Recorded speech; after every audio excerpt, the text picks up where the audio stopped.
Shall we start? Anujana? Yes, District Chairman, you can start. Good evening, everybody.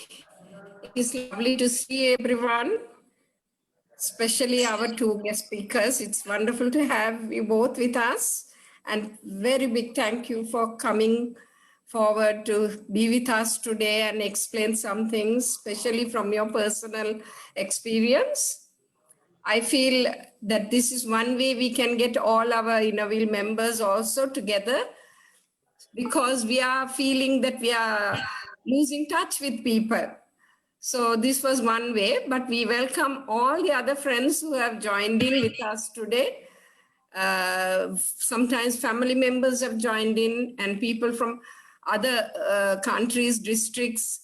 We really thank and we appreciate that you felt that it was an important meeting to join with us today.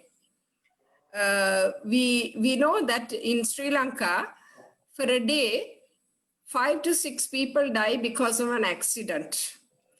And also, we do some work like called counseling, volunteer work with the oral cancer patients.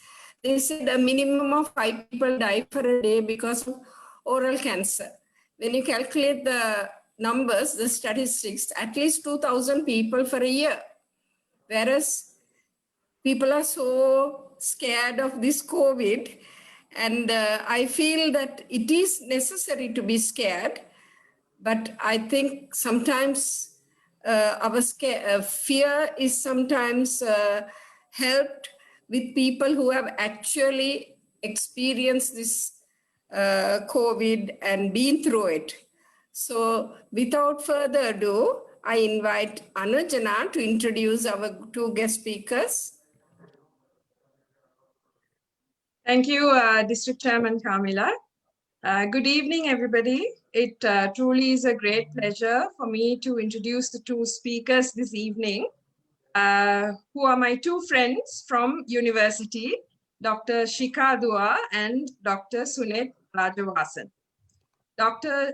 Shikha Dua, who is my batchmate from Manipal College of Medical Sciences, Nepal, schooled in Sri Lanka at Vichali International when she lived here for 13 years.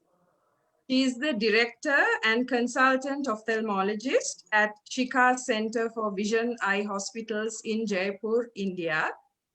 And she is a member clinician in the ethics committee in the Department of Clinical Research at SR Kala Hospital, and is the secretary of Mahatma Gandhi Foundation for Peace Research. Dr. Shikha is a yoga enthusiast, and being a lady with beauty and brains, it was a proud moment for us batchmates when she was a finalist in the Mrs. Rajasthan pageant held in 2018. So a very warm welcome to you, Dr. Shikha. And Ayubowan, everyone. Namaskar. Thank you so much. Thank you for having me here. And our second speaker is Dr. Sunet Rajavasan. He's a general practitioner from Mount Lavinia and currently employed at the Colombo South Teaching Hospital in Kalabovila. He is a council member and mentor of the College of General Practitioners of Sri Lanka.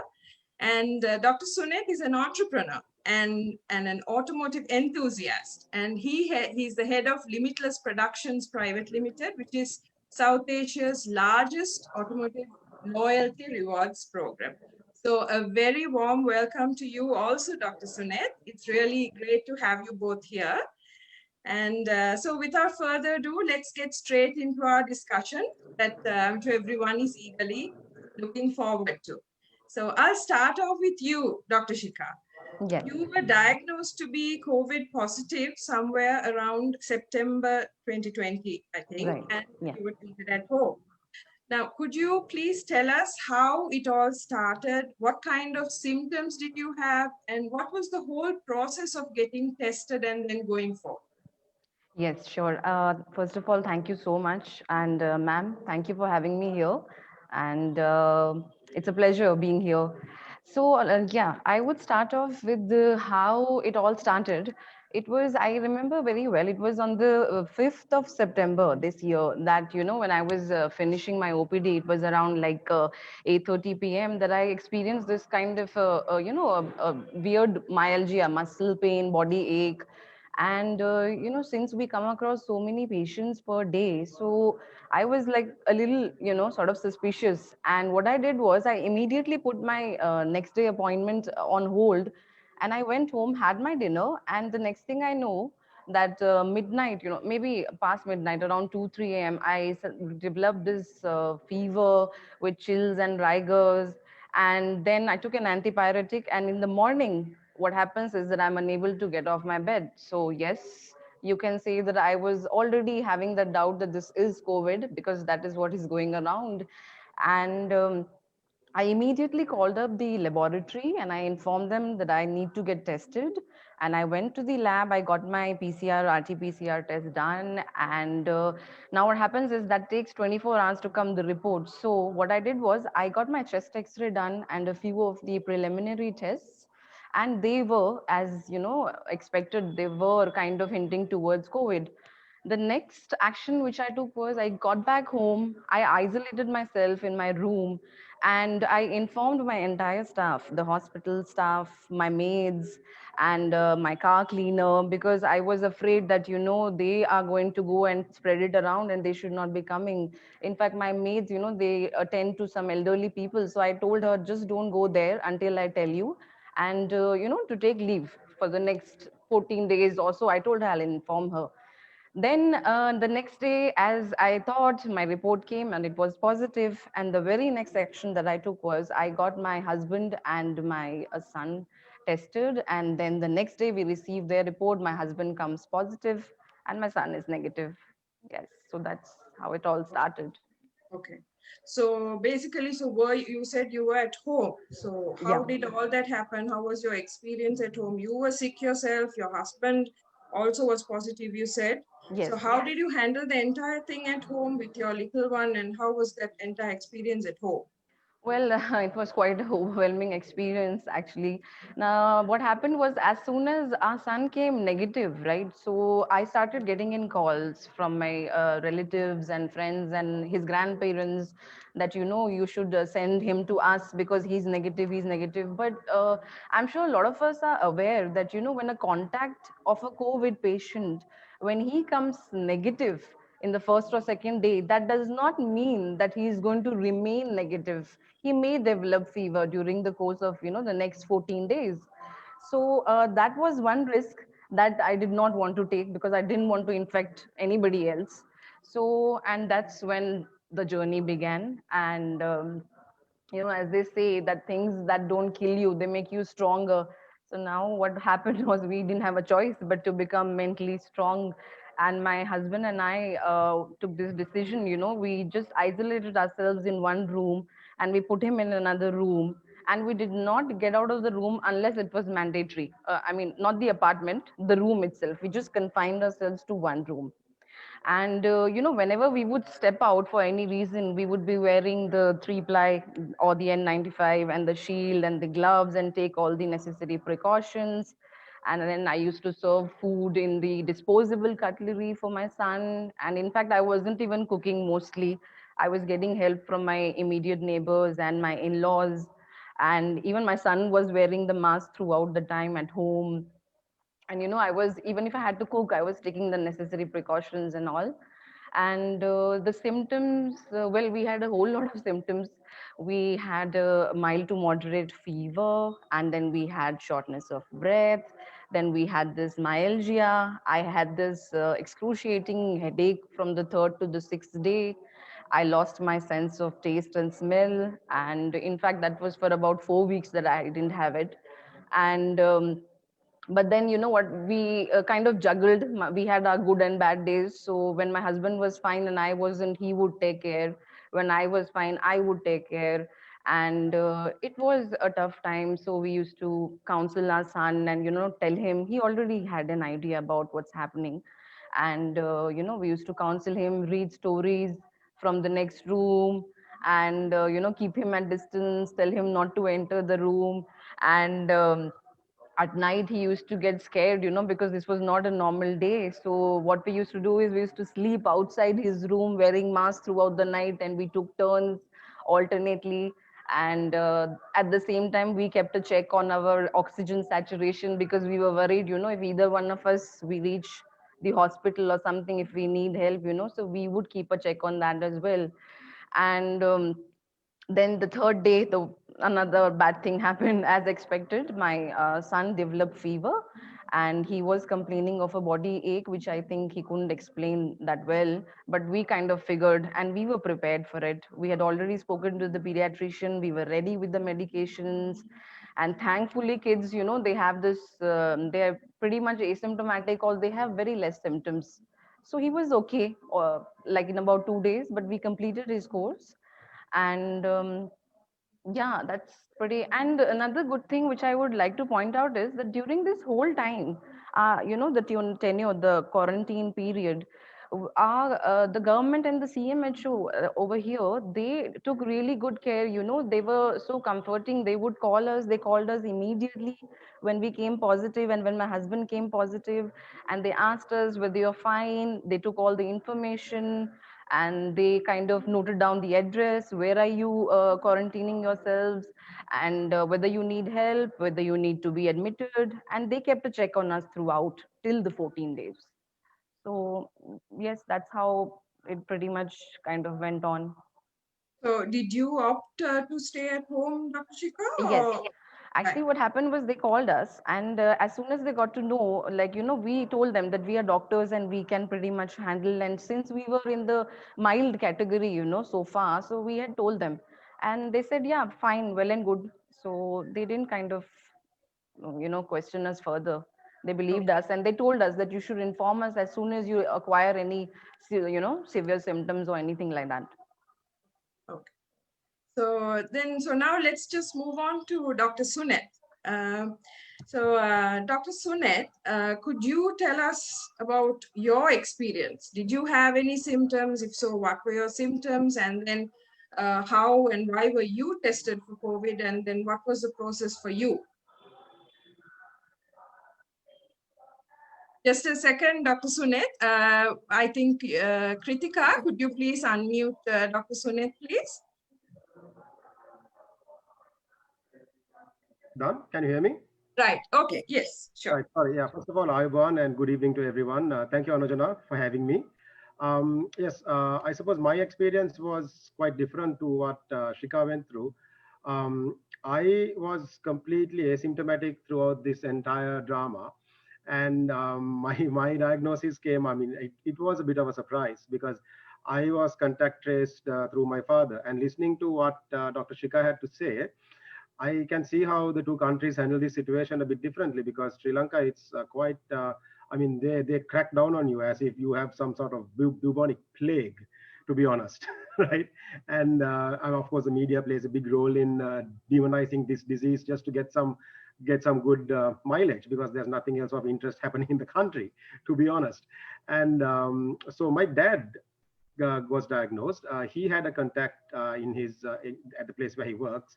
Mind you, he's 78 and he still loves to go to work. So he met with a chap who was positive, who found out he was positive, and they informed his place of work, and I was one of his contacts. Unfortunately, my dad was the only chap who tested positive from the people who were exposed to the previous positive person. And I was one of his contacts, and I tested positive as well.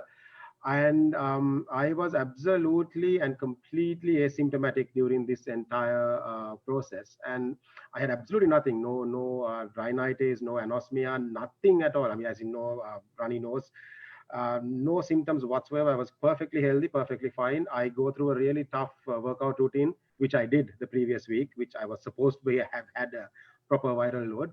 I felt no difference to my body. I felt absolutely no difference at all. And from the point I was tested, although I prepared myself to go into quarantine, I wasn't expecting to, I mean, I didn't expect to test positive. But given the ground situation in Sri Lanka, basically when you test positive, you absolutely have to go for quarantine. There's no choice as such. So I just packed and made myself ready to move on to that. I mean, to go for that, for basically packing for a trip away for 14 days, and mentally preparing yourself for the the sequence of the sequence which was to follow. Um, so my priority here was primarily to take care of my father, and unfortunately for us, still, despite being in the medical field, staying at home and quarantining yourself is not an option once you test positive, because positivity, when you test positive, you enter a legally binding agreement with the government to go for quarantine. If you skip quarantine, they will hunt you down with the military police and the army and the forces. So yes, you are treated as criminals if you don't. So this was a big issue. So we absolutely had to go for quarantine. It was 2 weeks in a hospital, a quarantine hospital, and a further 2 weeks at home. So like I said, my priority was my dad. Although he too was completely without any symptoms, he is my ward and my responsibility during this time. So being in the healthcare sector, I had some say in the matter, as in I got to choose I got to choose the fact that I wanted to go to the same center as my dad. And so I made arrangements to do that so that I could take care of him. Apart from that, of course, the quarantine experience was, it's a once in a lifetime thing. It's a great, in this country, it's a great social equalizer, because no matter how rich or poor or which social class you belong to, you all end up in the same place. And I believe this is probably why the upper middle class fear quarantine so much. And they try to run away from it, or they hide from it, or do whatever they can. But as far as the state went, they took excellent care of us, and we were provided with everything, not just basic amenities, not just meals, not just a clean bathroom. They even went to the extent of getting whatever we needed, even if we needed, just the nicer things from a nearby shop, or whatever like that. Whatever our needs were, these were absolutely met by the state, and they took really good care of us. It is prudent at the point, though. The journey through quarantine is a different story altogether. But as far as the process, it was handled well. So just going back on what you said that your father was tested positive because they checked him while he was at work because someone had contracted the illness, right? And so you, after that, you were also you opted for PCR, or, because he became positive, how was the system there? What happened there? Okay, so to be perfectly honest, we do contact tracing here, in the sense we find someone who was exposed, and then we see who was exposed to that person. So I was a first line contact of my dad, but given the duration and the time and the type of exposure I had to him, the infection control committee that looked into me actually said that I need not be tested, but I home quarantined myself for 2 weeks.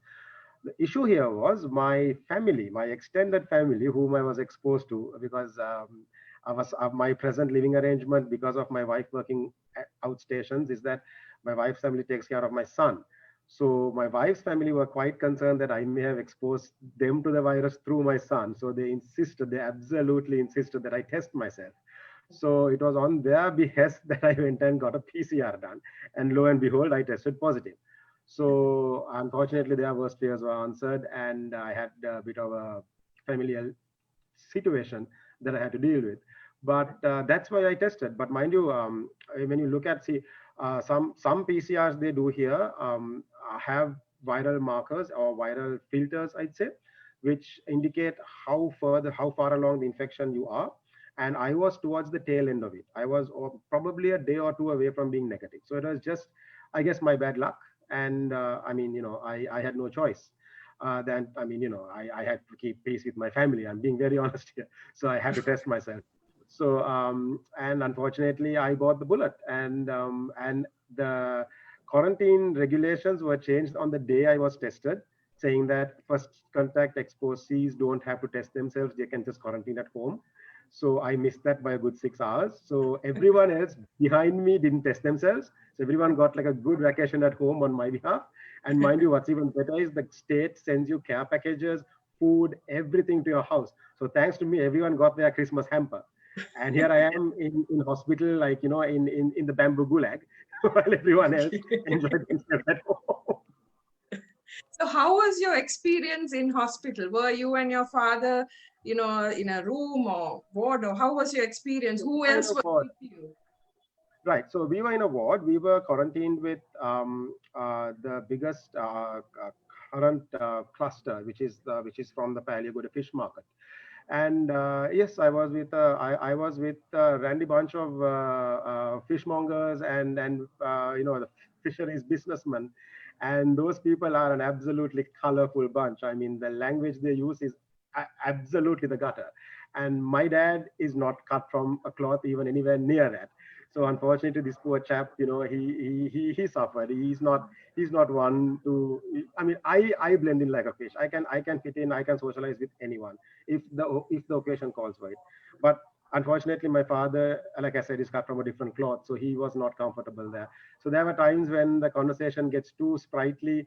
I mean, I'm stuck between two worlds. As part of me laughing my head off inside myself, and wanting to contribute, whereas the other part of me, I mean, my dad's there. I can't. I have to behave. So I just have to hold myself, and he gets up and walks away. Whenever it gets too colorful, he gets up and walks away. So I had to make sure that he's okay and he's not offended, or he's not too offended. Rather, obviously he was offended, but overall, those people, although they are, I mean, they express themselves and they have no filter. They're good-hearted gentlemen, and the bonds you form when you're put through common difficulties are strong. And I guess we did bond, and we formed a lasting bond through the 40 people there, the 20 people there rather. And I mean, we still keep in touch, and fortunately, I have now got a lifetime supply to free fish. So I It's mean, a these are good just thing. some of the things that happen. Yeah, but I Right. mean, I did appreciate that. I appreciated the fact that we could come together at a time of distress, despite being from varying walks of life, and use the positive energy to keep away the negative thoughts. Because it does get to you. I mean, I've taken a positive spin on this, but I'm not lying. It's the psychological toll of being locked away like that, without privacy, with strangers. It's literally like being in jail, but you've done no wrong. So it really, really gets to you after about 3 or 4 days. You start blaming others. You start refusing to accept what happens to you. I mean, as a medical professional, I literally saw my own mind breaking to pieces, and I had to use the tactics known to me to stay sane. And I can only imagine what people who don't have medical background or exposure, how they would manage to deal or cope with something like this. And I do believe their off-color humor was a coping mechanism, and it helped. It kept everyone happy, and smiling and laughing, and we used to dance and sing, and just have a good time. Just live for the moment. What else could we do for True, 14 true. days? Exactly. Okay, so and I think that something else that is seen, I believe, in both India and Sri Lanka might be the stigma behind this entire thing, the illness and then being tested positive. So, Dr. Chika, if I may ask you, did you have to go through anything of that sort? Yeah, Anojana, actually, yeah, a few things, from what Dr. Sunit had mentioned. Like, first of all, the stigma, why it arises is, I'll tell you, because what happens is, like, Sri Lanka is where we were in, like, April, May, you can say, like, and at that time, they were taking all the positive patients, irrespective of whether you are asymptomatic or symptomatic, and they were doing the contact tracing, and they were putting them in the containment centers, the COVID centers, right? And the ones who needed help were getting the help required. So this was what we went through at that time. And as we all know, the cases rose, and now we have like approximately like what 9.2 million cases like we've done already positive. And I think Sri Lanka is at a number of, thankfully, I mean, I hope it stays low, 20,000 odd. So, like, we've been through this journey. And eventually, what happened was when the numbers rose and it became, hundreds and lakhs and millions. So then they started giving, of course, they started giving us this option that if you are mildly symptomatic or asymptomatic, you will be confined at home. And what the government used to do is, I mean, they still do, they put up a sticker outside your house, and they supply you with the medicines, and they put up a sticker where they mention that you're COVID positive family, and they give you the dates of the quarantine. And that is exactly how the fear began. So there was fear amongst the people that, you know, that we are going to be taken away from the family, put in the COVID centers, and how are the kids going to manage, and what is everybody going to say? And you know how it is, our cultures are very similar in that way.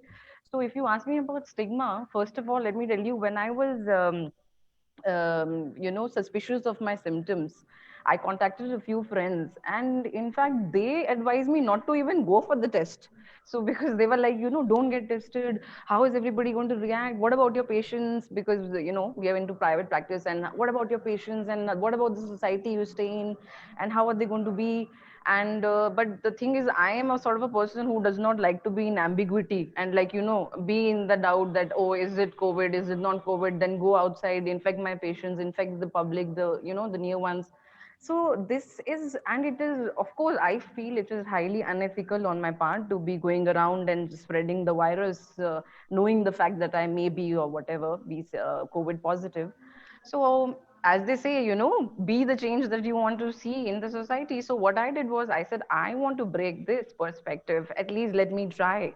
So I got myself, you know, tested, and then as soon as I came positive, apart from informing my entire staff, what I did was that I put it up on the society. We have a WhatsApp group, you know, and of course I was the first one who dared to sort of, I put it up on the group that I have come positive, and whoever who has, like, you know, met me, or my shown, like, you know, shown their eyes to us, or my husband, so you better be careful, and my husband's report is still pending. So the whoever the kids, you know, who have played with my son, their parents, please be cautious. And and to my utter surprise, like, you know, because we've, as I told you, we've come all this way. And what happened was, I received at least, like, you can say 25 to 30 calls from my society itself, and where they were, like, you know, offering food and help, and that was something which was nice, very overwhelming. And in fact, I remember around like 6 to 7 neighbors had called up, because, you know, they were so scared to come out in the open and discuss, but they were suffering from similar symptoms, and, you know, they were so like, what's going to happen, what's the process? And as I told you, they were afraid that whether they're going to be put in the COVID centers or what is happening. So I gave them the advice, you know, please go and get yourself tested. It's nothing to worry about. Just follow the protocol, take the medicines. And they actually did that, and they became better. But of course, I mean, there's always two sides. You know, there was a group who was still very apprehensive. And after we came out from the quarantine, you know, they would change their paths. If we are, like, you know, coming from the front, they're like, you know, okay, just bypass them. And the kids, they stopped playing with my son for about a good like 10 days or 2 weeks. But again, as I told you, when I took this step, I was kind of prepared that this is going to happen, because people are scared. So this was bound to happen. So I had counseled, you know, in fact, myself. And my husband was so supportive, I must say, throughout the thing. You know, he kept motivating me, it's fine, it's fine, because you know how mothers become for their children. So, like, you know, I had counseled my son that it's okay, they're your friends, they're going to get back, don't worry. So, and by the end of it, and in fact, my hospital staff also, to think, you know, I told them to isolate. When they went, they were in rented accommodation, most of them, you know. So even the landlords, they became so scared that, you know, your employer has got COVID. So what I told them was, it's okay, you just pack your bags and come. And they were made to stay in the hospital premises for the next 14 days. So, I mean, by the end of it, I was just so happy that at least I was able to make, you know, bring in a change, maybe for a small group, but at least, you know, I did change the perspective, because I started getting so many calls. I'm an ophthalmologist, and suddenly I started feeling like, am I like a COVID specialist, or what's happening? So many calls are rushing in. What do we do? What do we do? And even till date, you know, I get calls, what to do, how to go about it. And I keep encouraging them, you know, don't think, because you have to bring in that change, you know. True. Dr. Sunit, if I may ask you, what was the reaction that you had among the people? I mean, good, bad, what, if you could just tell us. Yeah, sure. It was a mixed bag, I'd say. Mostly because there's a lot of stigma against COVID. Like I said, the media demonizes it here, and people are actually running away from diagnosis because they're scared of of being basically besmirched in the media. So I, of course, the neighborhood I live in, it wasn't an issue. No one even knew that I was taken away. But when we went to pick up my father, the neighbors were a bit nasty towards that. I mean, they made a bit of a scene there. And mind you, like my parents, they're from a generation that weathers everything, but I'm not. I mean, you can't. It's difficult to stand by and watch while while your parent gets insulted. So I had to step in there and mediate that and remind them basically that this could happen to anybody, could happen to you, and it's not that my father brought it upon themselves. In the sense, he didn't do it on purpose. Getting sick is not something we do out of choice. So this is what people don't seem to understand. And in this day and age of social media, people, I mean, it's stones and glass houses, really. People just think that they can point fingers at others or bring upon the act of policing upon themselves, come out with video phones and just start, uploading everything to Facebook Live or TikTok or whatever the next fancy thing is. So without realizing the consequences of and the ramifications of what can happen when you do things like that. So yeah, there was a bit of negativity. Also, immediately the day after I was taken away, there was a local newspaper that ran a newspaper article saying that the ENT surgeon of Colombo Hospital and his engineer dad, I mean, I just look at how they use our professions just to gain mileage, have tested positive. This was a major headline. Mind you, the joke here is I'm a specialist GP. I'm not the ENT surgeon. I work for the ENT unit as a medical officer, but that is not my specialty. The actual specialist lost a lot of his private practice because people thought that he had contracted COVID. And this poor man had to suffer because of the stupidity and the myopia of the media. And mind you, I mean, at least fact check your facts, for the love of Christ. I mean, you can't just, brazenly put things like that on paper, but they do. So unfortunately, my consultant, my boss, suffered temporarily because of this. I still meet specialists when I socialize who ask me, oh, by the way, didn't the ENT specialist at Kaluboville test positive? So I have to still tell them, it's not him, it was me, and he's fine. So thankfully, my superior is a good sport, so he took this on. I mean, he took this well, but I'm very lucky and thankful to be working with a good team who understand what the media can do. But this is what it was. And there was also a lot of negativity focused. Even my wife and I mean, we didn't have any contact because she works very far away. So we hadn't met 2 weeks prior to me testing positive. So she could actually home quarantine. But even my neighbors were being a little difficult and abrasive with her. And at one point we had to call the police to come in and stop and mediate them filming her in my own premises, like trying to say that she was out and about while being under quarantine. So people can be really nasty and short-sighted, and one of the reasons I speak out on so many different channels is simply for people to understand that this is nothing but a viral influenza, and it is something that could happen to all of us. And just because you get COVID, you are not a monster, nor a criminal, nor a social outcast. And before you point your smartphone at somebody else, you do need to remember it can happen to you. And when it does, what goes around comes around. So you need to be ready to face those consequences also. But having said that, the support that I've had from the people I had in contact with. Now, I'm someone who strongly believes in moving with the right social circles and keeping my circles very small. I do this for a very good reason, because the majority of people are not who they seem when you associate them. And I'm being very frank here once again. So my friends, the ones close to my heart who I had associated, my people I exercise with, people I hang out with, they took it very well. They all home quarantined themselves, and we kept in touch. We had our own WhatsApp groups just to keep each other's morale up, and we did an excellent job of I know I put them in this situation, and similarly they knew I didn't do it purposefully. So they were very supportive, and I am truly blessed and thankful to have friends like that who didn't point a single finger at me, and rather they were with me. So they still are throughout this whole thing, and they self-quarantined themselves and went through the whole process just as if they were part of my family. And so yeah, see, that's the thing. I mean, COVID has been a great how do I say that, it's a social leveling tool where you can it just shows you truly who's got your back, who's with you, and who isn't. So in that sense, I actually appreciated, I mean, I wouldn't have chosen to go through it, but now that I went through it, I do appreciate the experience because it helped me really understand who people are and just come out of it a better person. That's a really great message that you put across. So I just want to take it from there. Now, these days, Dr. Sunet, now you would know that in Sri Lanka, a lot of people are confined to their homes, either because they are in isolated areas or because their system is such they're working from home, online schooling, etc., or there are elderly who are restricted to their homes. So taking it from there, what would be your message, or you know how one could utilize their time throughout the whole day in to maintain their physical as well as their psychological well-being? Right. So that's actually a very important issue that we need to address because your psychological, your stability, the mental stability through this whole ordeal is of paramount importance.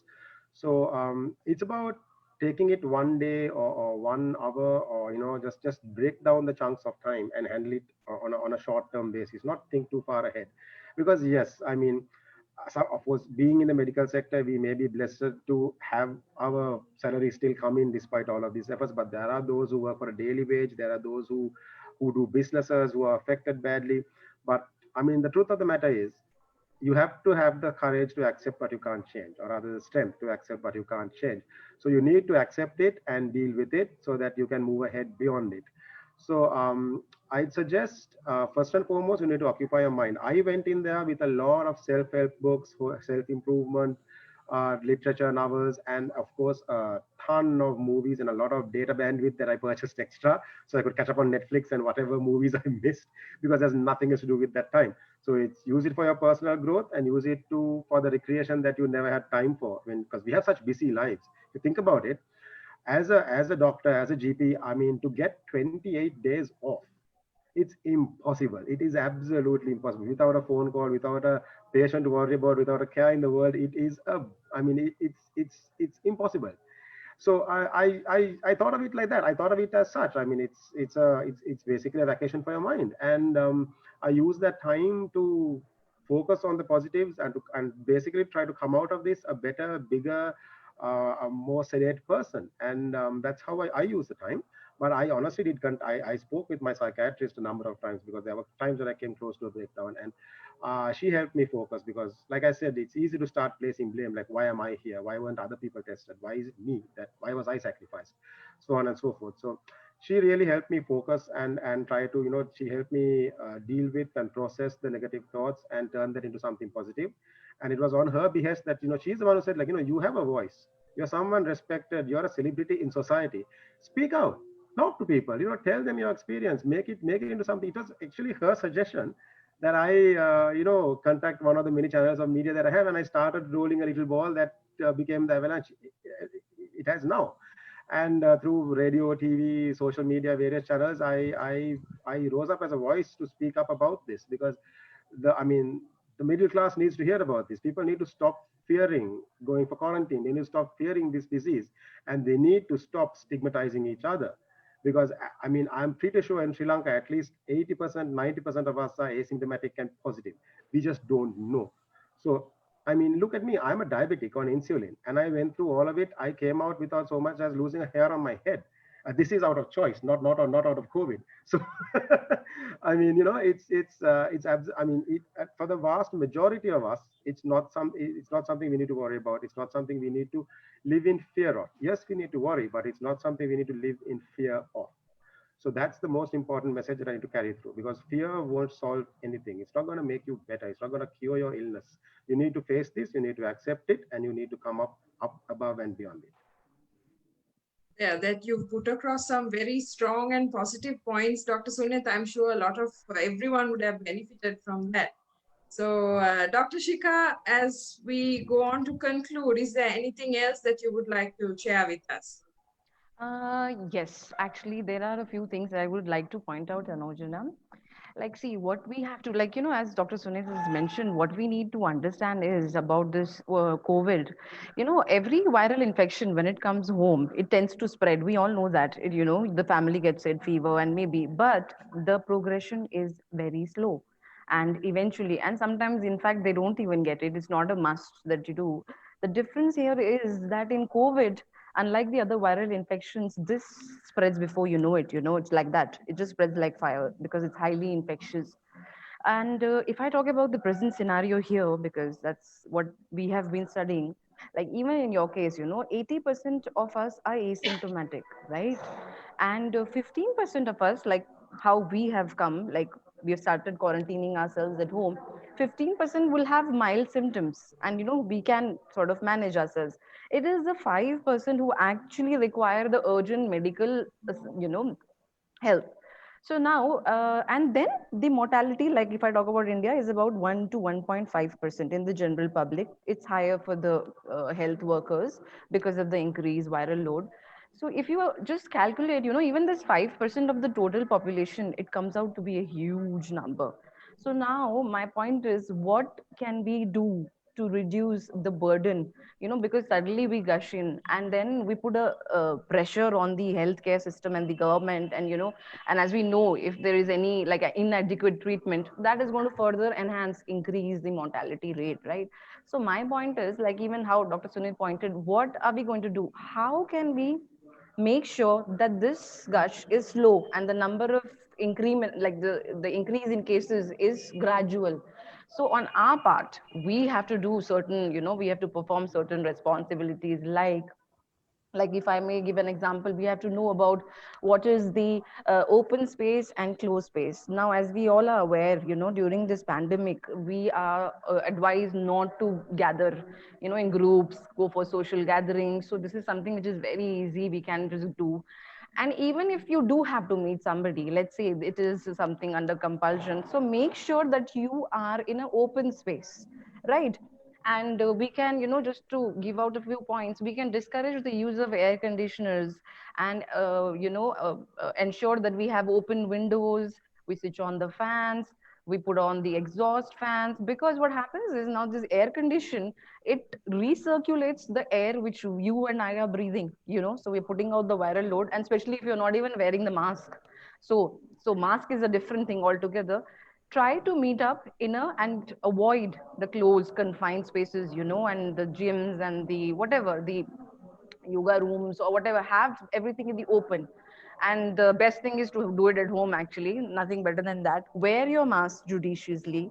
Even the mask, a lot of patients come and ask me, what is the best mask which you can use during this pandemic to help you, this thing, stay away from the infection. So as we are aware, the N95, the KN95, these are the best, and the surgical masks, especially if you are in the public sector or you're a health worker, this is the preferred mask. The cloth and the sponge mask are a little controversial because they don't kind of stop the viral, inhalation. So especially the sponge one, that is something which does not kind of help you. So it's really mandatory for everyone to know that these cloth and the sponge masks aren't that helpful. If you're out alone, just in the open, then it's fine. And these all things we can sort of prepare ourselves and be socially responsible, and then act wise, and reduce the load on our government and on the healthcare system. In fact, luckily over here, we had this, thanks to our Prime Minister Shri Narendra Modi ji, we had this compulsory lockdown in the initial couple of months. And that really put a sort of it slowed down the progress of number of cases, and otherwise the mortality rate could have been much higher. So I would just like to say that, in the end, the question is, as Dr. Sunita also pointed, any of us can get it. It can be you, it can be me, it can be anyone. So don't be under the illusion that I'm taking these immunity boosters or something, home remedies, and I'm going to escape from this. So, and so yeah, the question that is not whether I get infected or I don't get infected. The question is how prepared I am if and when I do get infected.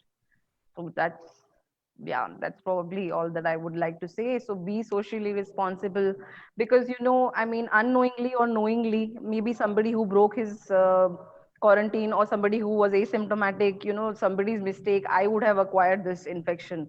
So at least you should not be the one to pass it on. Be responsible, be alert. Okay, Yeah. thank you. Yeah, thank you, Dr. Shikha. Really good message that you ended with. And Dr. Sunet, as we conclude, would you like to add something to that? Yes, actually, what Chika mentioned was quite true.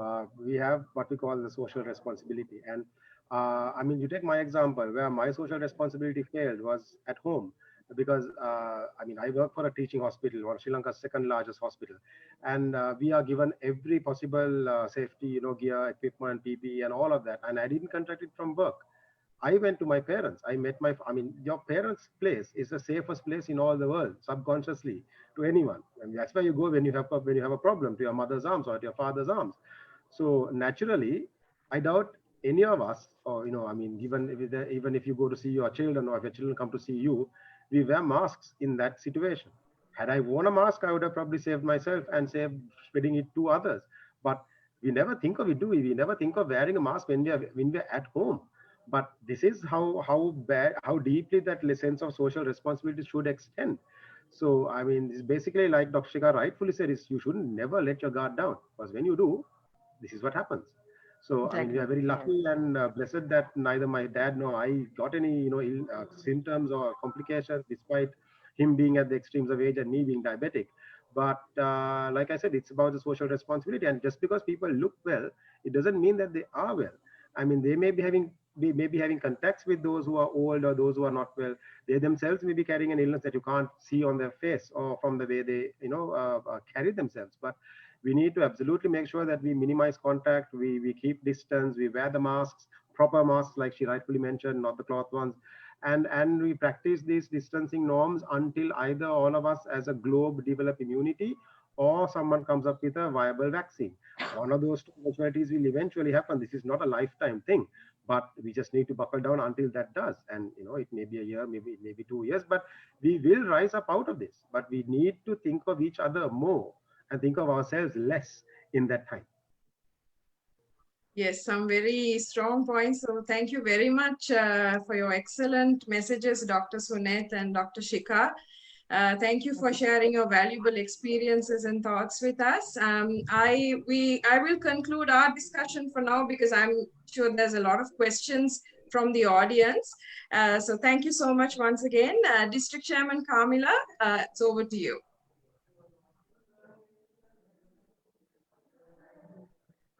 Anujana, if I may have a word, I'm actually late for a surgery, so I have to run. I saw this is up on Facebook Live, so once I come back, I will answer everyone's questions. Please post it there, and I will take all the time in the world to answer everything that you need. Thank you so much for this. Thank you, Dr. Sunet. Thank you so much. Thank you very much.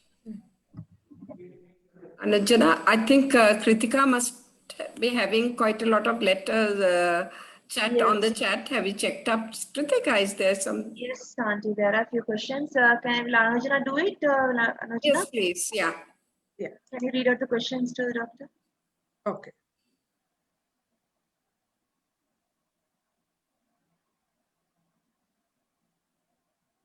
Starting from Nazreen.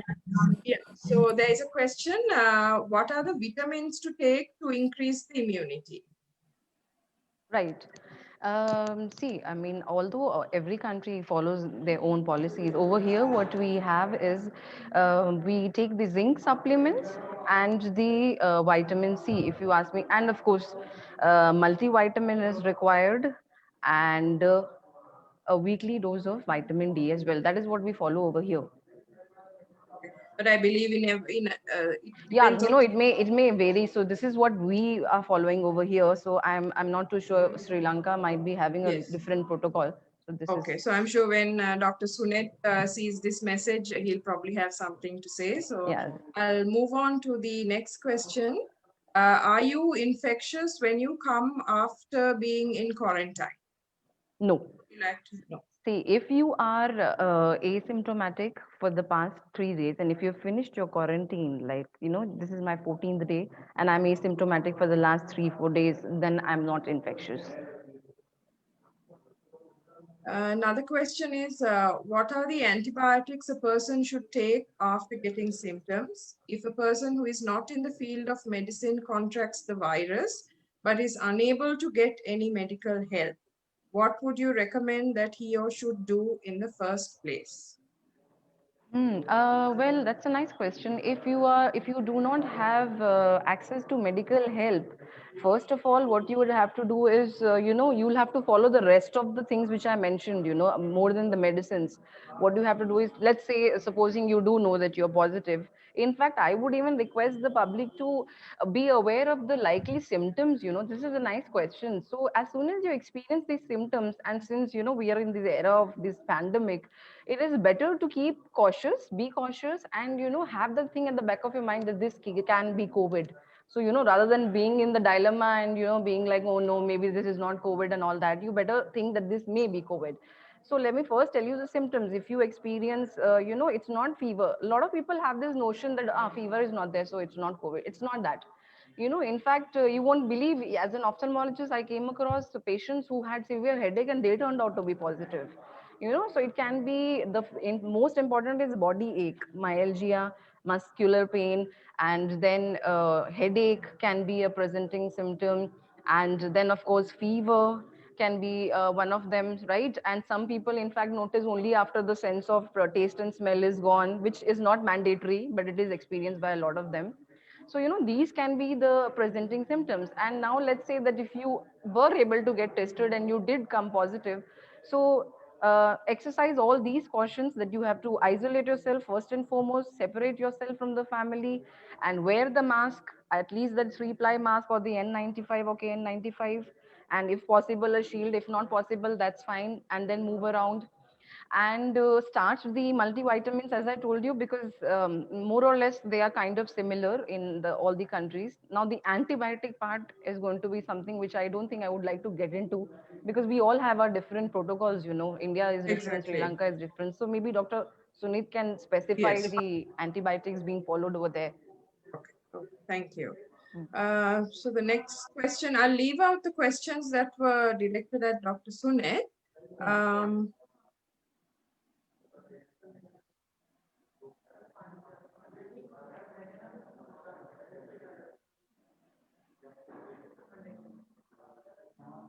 Kritika, are there any other questions? Those are the only question. Are there Yeah, I'll just take it from here. There was a question directed at Dr. Suneth regarding Kottamalli lime juice, steam inhalation. home remedies? Yeah. What is your take on that, Dr. Shikha? I knew this question is going to come up, because even over here, we have a lot of. I mean, I would say, in fact, the majority of the population, they think that by taking all these home remedies and the steam inhalation and gargling and all that, that's going to help you from acquiring the infection, and you won't even get it. You are immunized. No, please don't be under that illusion. That's a request, because they would probably be just wearing the cloth mask or not wearing the mask and coming home and taking all this and thinking, because like in India we had this rampant use of turmeric, that drink haldi water, and maybe 5 times 10 times they're just drinking, that this is going to prevent you from getting the virus. No, these are all just meant for symptomatic relief.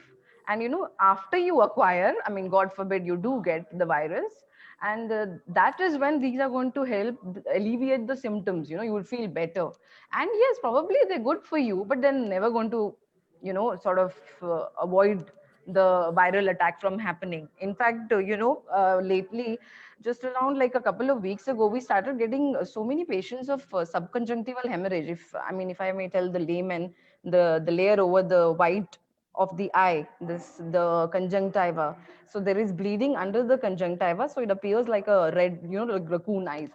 And what happened was, we were wondering what's wrong and how come so many subconjunctival hemorrhages. So when I questioned the patient, I found out that these patients who were already on blood thinning agents, they had been drinking turmeric the whole time, trying to sort of stay away from COVID, and this is what they ended up in. So please do anything and everything, whatever you're following, that's fine. They won't do harm, but do in moderation. Don't go overboard. And as it is, it's not going to help you stay immune. So, that's a request. Everyone needs to know that. What is your take on steam inhalation, hot water therapy? Steam inhalation and hot water therapy is good for you. Again, I told you, I mean, after you do acquire it, it's going to help you from the stuffiness, the nose, you have that discomfort, the shortness of breath, you may experience all that. That is going to help you there. But you know, a lot of people think that okay, you're coming from outside, chalo, take bath and then do the steam inhalation, drink the hot water, and then you're safe, done. No, that's not going to happen. You please go outside. First of all, don't go outside, and if you're going outside, maintain the 6 feet, put on your masks, and stay away. When you come back home, if you're a healthcare or a public sector worker, you know, try to sort of course you can't be going and buying new homes, you know, but you can isolate the vulnerable category, the kids and the grandparents, you know, sort of don't interact much, like how Dr. Sunit was also mentioning, you know.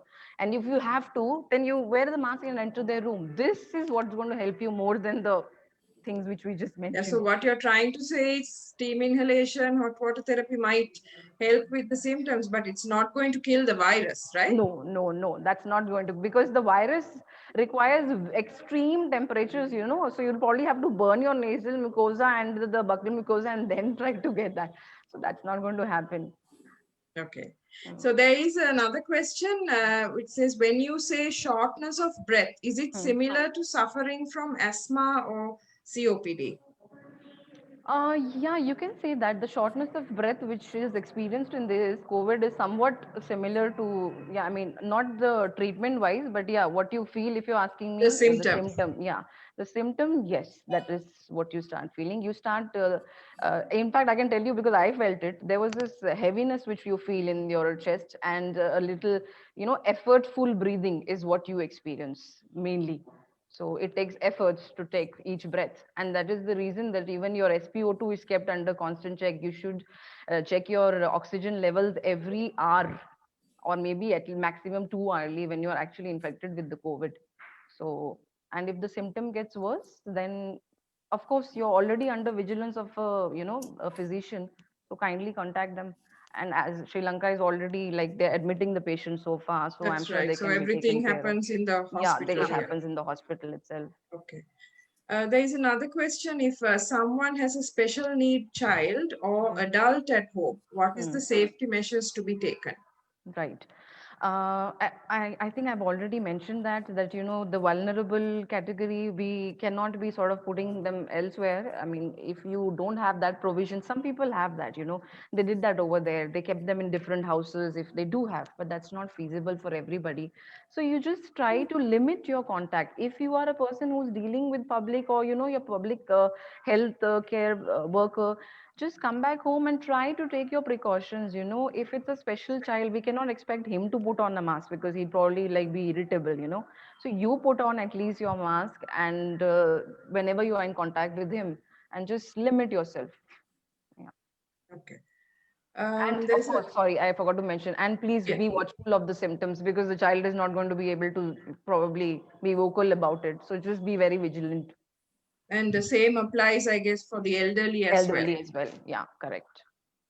Another question is, how do you check your oxygen level from home if you are isolating yourself?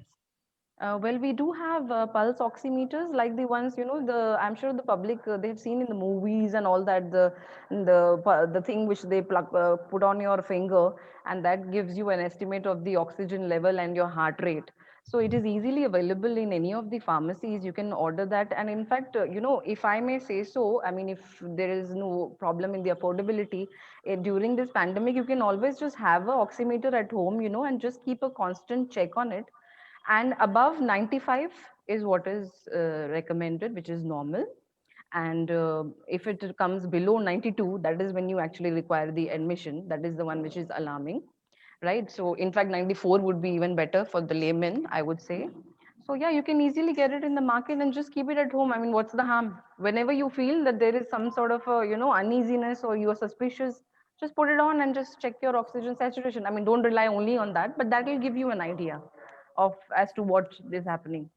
Yeah, so what you're trying to say is, if the oxygen saturation tends to be above 95, but you still have symptoms of, you know, cough, sore throat, and all those things, you don't just sit at home and think that Exactly. you're okay, but you call the relevant authorities. Exactly. This is Okay. just kind of giving you a hint that, okay, fine, you're not in the extreme stage, but I mean, you know, it has to be with the rest of the symptoms as well. Okay, okay, right. Kritika, do we have any other questions? Or? That's it for now on the chat. And by the way, I, sorry if I'm interrupting you. This is the one, yes, since I'm sitting in the hospital, I got it okay. instantly. This is Yeah, the you one. can. Just plug this, put it on, and this is a big one. You get smaller ones where the monitor is right here on this itself. So just put it on the finger, and here we go. And the reading comes on this itself. Thank you. That was Yes, good This is the that last you question. there to show. Demo, yeah. This is the last I question think, someone has asked. yes. So the shortness of breath symptom, does it happen continuously? No, that is, I mean, that varies from the patient to patient, but it is not mandatory that throughout you're going to be breathless. No, that's not there. And what I did was, I'll tell you in my case, as soon as I experienced it on the first day itself, I took the medicine, the one which was given for shortness of breath on the first day itself. And this is a symptom which most of the people get for about like, maximum to 5 to 7 days, probably. Mm. And it can be intermittent. It doesn't have to be a continuous thing. So just since you were talking about the symptoms, you're completely fine from all those symptoms. It lasted for 2 weeks and then you were okay. No, that was not the case.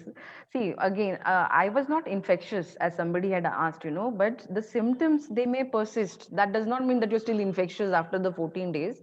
And like symptoms, as in not the severe ones, I'm talking about the sense of taste and smell.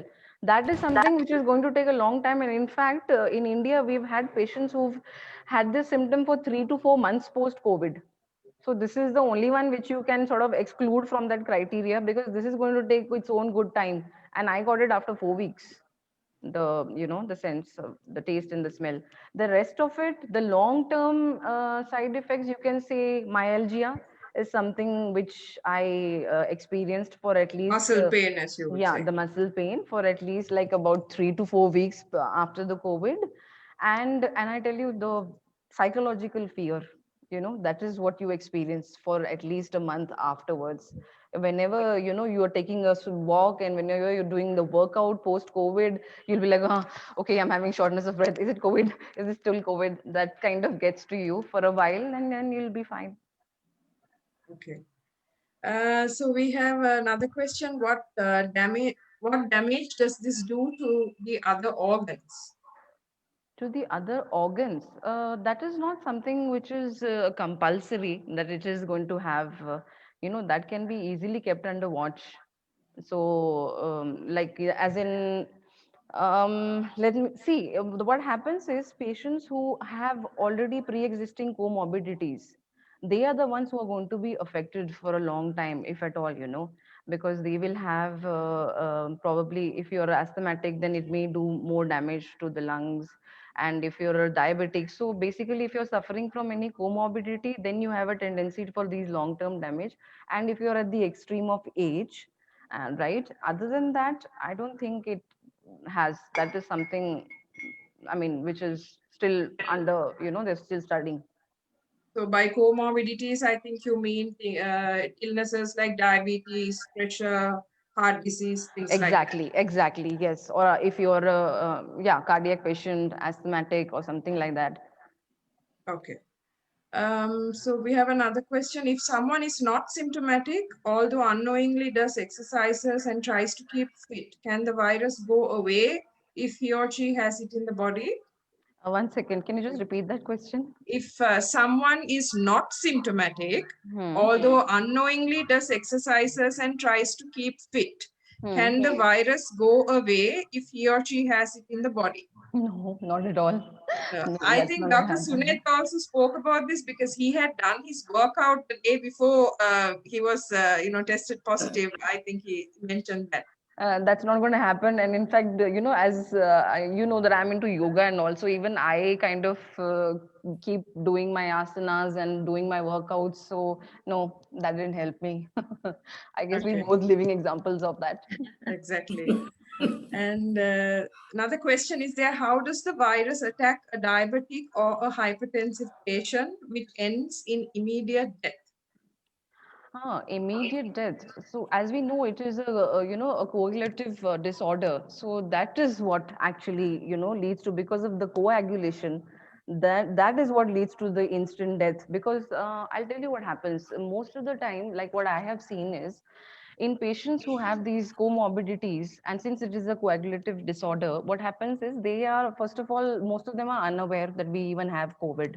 Sudden deaths happen because when you're not even aware that you're suffering from it, or the ones who are, afraid to come out. As I told you, the mortality rate is because of such people that, they don't want to admit. They're sitting with the fever, they're sitting with the symptoms, and then they suddenly say that, oh, there's sudden death. It was not exactly sudden. You were not really aware of the symptoms, you were not vigilant enough.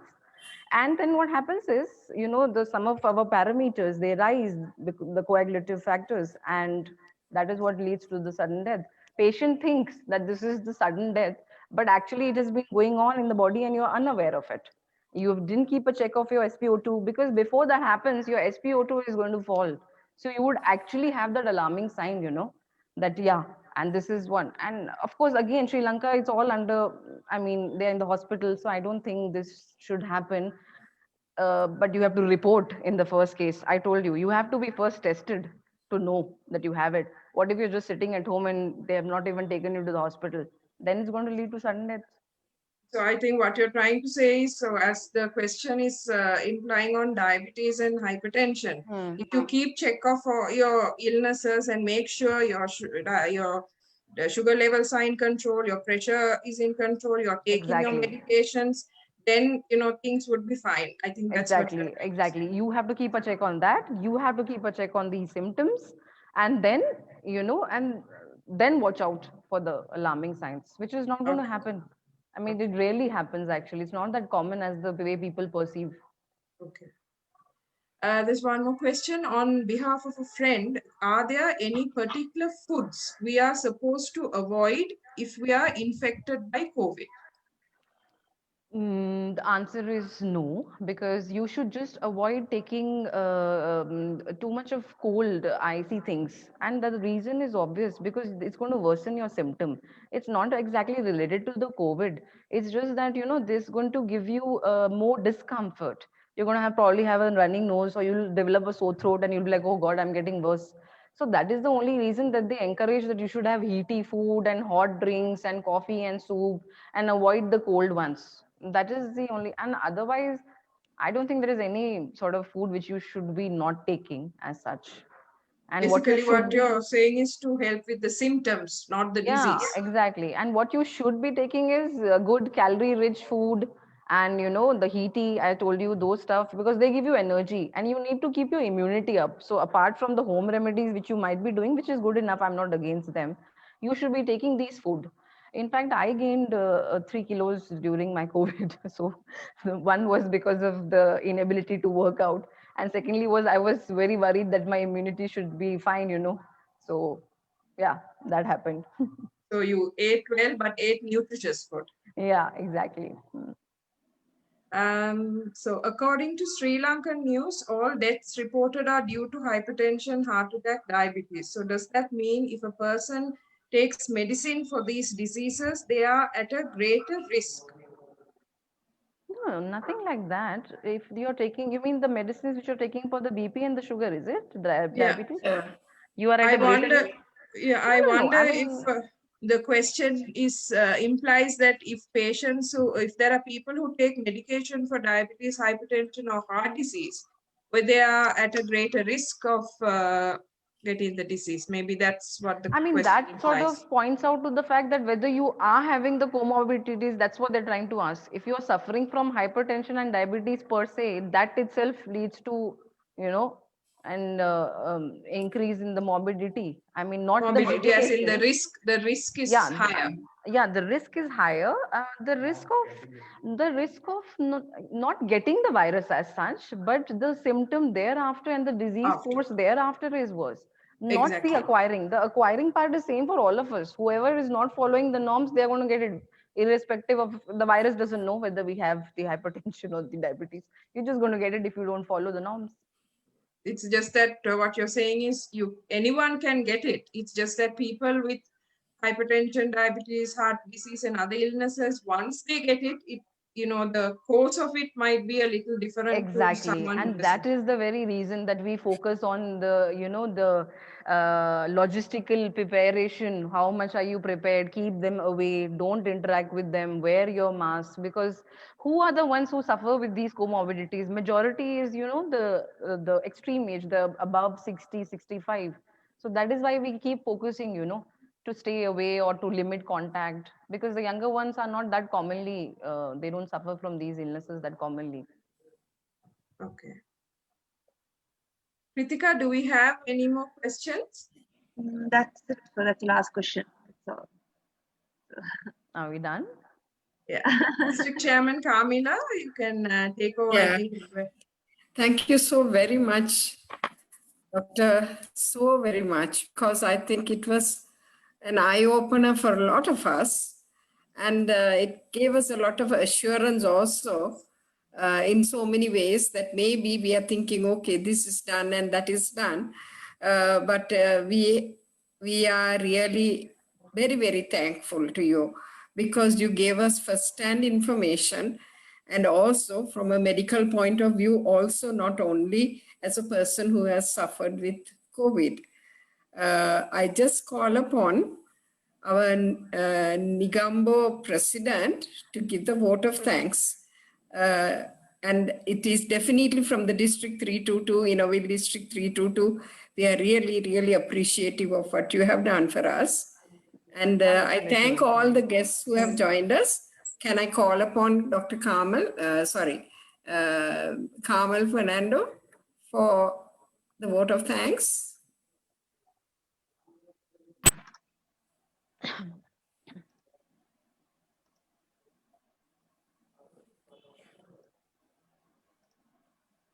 Unmute the mic. Can you unmute your mic? Yeah, she did. Yeah. Good evening, ladies and gentlemen. On behalf of the Innerville District 322 and the Innerville Club of Nigambo, I'm pleased to let you know how thankful we are, first and foremost, to the two speakers tonight, Dr. Shika and Dr. Sunit. Thank you, doctors, for giving us loads of most wanted information on this global pandemic. So it was great to get these from both of you who have come out safe from this infection. With loads of, we need to be ready. I think we need to pack our bags and be ready for it, not to fear anything. This is the message that we got. Dr. Sunet said, yes, like we have lots of time, the 14 days we can spend with lot of important work that we have missed. As in the previous webinar, Dr. Anojana, the immediate past president of Innerville Club Nigambo, has done a splendid job coordinating the entire show. Thank you, Doctor, for the trouble taken. Kritika, our district editor, thank you for managing the technical part of this program very efficiently. Lastly, all our participants from Innerville clubs, different parts of the world. I see 37 participants or more would have been there for joining this informative webinar. We appreciate your presence. Be safe and thank you once again. Thank you so Thank much. you. Thank you. Thank you so much for so having much, me here. And the district chairman, Mrs. Kamala and Mrs. Kamil, Kritika, Anojana, Dr. Sunil, thank you so much for having me here. And all that I want to focus is that let's all just be one and let's fight this virus. It is the fear that actually gets into you. It is not anything else. It is just this fear which is going to get you, going to pull you down, but you have to realize and you have to be a socially responsible person, and you have to, on your part, please stop the spread. At least try to limit it, do your bit, and I'm sure everything else is going to fall into place. So as we say, I think, I don't know if I remember Sinhala after 20 years, but Apita make a Karan Pulang. I think so. Thank you. And if I could be of any last year's theme. Yes, Together exactly. we can. Yeah. Together we can. We can fight this. And if anyone has any questions, they can mail me. I would be so much pleased to answer them. And thank you, Anojana, for giving me this opportunity to be here and to Yeah. meet you and to be part of my Sri Lanka after so many years. It's a pleasure. All the Thank golden you. memories. Thank you, Dr. Shika. Really Thank you. appreciate you. Yeah. Thank you. Thank you, ma'am. Thank Thank you. you. See you. Yeah. Bye, ma'am. So I'm signing out. Yeah. Be safe all. Bye bye. Bye.